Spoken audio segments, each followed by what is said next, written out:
देती है ताली दी ताले ताले खेत में पीले पीले थल तो हम हमर बपौती थे थाली दी बुझलो। भाग जीजाजी भोर से खाली खेत घुमा रहल छो, हमरा बहुत जोर से भूख लग गेले।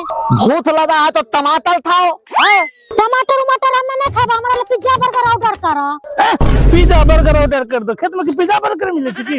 अले बाबा हमने बोले थी भूख लगल थे तो टमाटर खाओ टमाटर। कहली हमें टमाटर उमाटर नहीं खाबे, हमरा ले पिज्जा नहीं मांगे भात, हमरा से रोटी और सब्जी घर से मंगाए। एक बार बोल दिए ना कि भूख लगल थे तो टमाटर खाओ न टमाटर में तोला। अच्छा ना मानबो न तो लाबा हम टमाटरे खा लेबे, टमाटरे खा के पेट भर लेबे। हे साली हे हमर भात तोतला छे तोतला। तो ही थम दाओ भैया तोला 20 बार बोल दिए टमाटर खाओ कि हमरा तो टमाटर मांगे थे, खेत में टमाटर काट लिए में। ऊ कह रहल छन कमा के खाओ कमा कर, ते सोच रहल छे टमाटर खेबे। हां ई हमें टमाटर खाले नहीं कहै छे जीजाजी।